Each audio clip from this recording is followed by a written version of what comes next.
Thank you for watching. Hello and welcome to the channel. I wanted to talk a bit about a subject that I don't really talk about a lot here on my channel, and that is the subject of illegal migration. The invasion of mostly fighting age men on the southern border. It's a disgrace, it's an outrage, and it needs to stop, and we're paying far too much for it. We shouldn't be paying anything for it. Labour have decided, in their infinite wisdom, the best way to stop this, to stop the illegal invasion, is to put them up in rental homes that we're going to be paying for. That's right. That's Labour's big plan to smash the gangs. They're sending the message out loud and clear. Not only will you get pocket money when you come to Britain, not only will you get legal aid that we pay for, not only will you get all the lefty lovies on your side, not only that, but until we make enough houses to give you permanent houses, we're going to rent houses off the private sector and give them to you to live in at my expense. That's what they want to do, and that's what they're going to do. There's a housing shortage in the United Kingdom. The housing shortage isn't because we are making enough babies and there's too much demand from the natives. No, it's the influx of both legal and illegals that is causing the demand.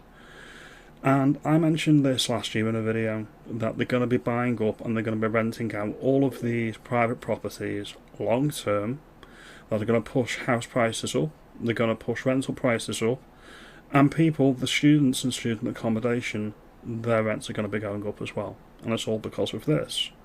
So all these students, all these lefties that vote Labour, this is what you voted for. Or let me ask, is this what you voted for? Because this is what you're getting. My Labour MP, my candidate, shall I say, who probably won't be elected, she's put the election materials out this week.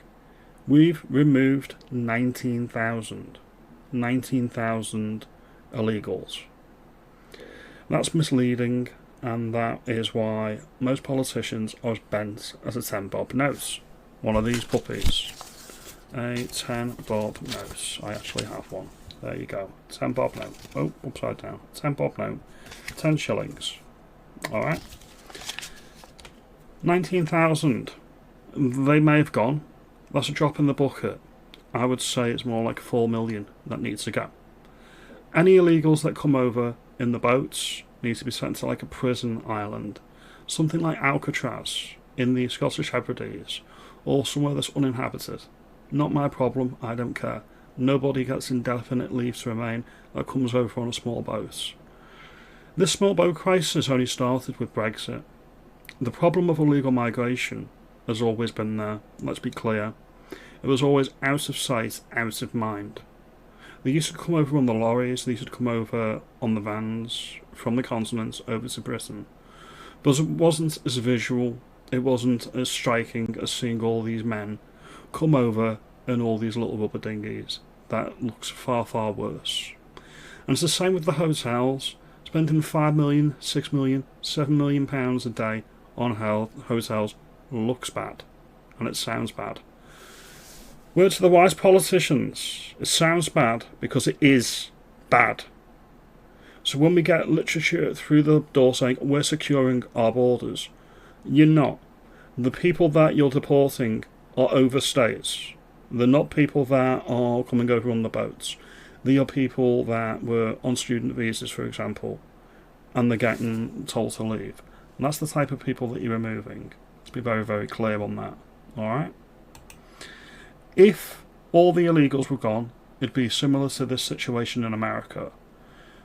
A right-leaning party, the Republican Party in America, would have got a larger majority if the illegals were not in the United States. Extrapolate that to a smaller scale and it'd be the same in Britain. It's as simple as that. And that's why Labour want to keep them, because they vote Labour until they get enough of their number, and then they'll probably change their vote anyway. Now if you think I make some good points, let me know, comment below. If you think I'm insane, if you think I'm just ranting, let me know. Consider liking and subscribing. On the subject of the migrants, it's not particularly their fault. It's because Britain's so attractive. The politicians are the real villains here because they're both enabling this and allowing it to continue. If you put an advert out in the paper and said, right, come here, you get a free house, you won't have to get a job, you will get free food, you get free clothes and pocket money, and you won't even be arrested for breaking in, who wouldn't take that deal? Thank you for your time. Have a good day.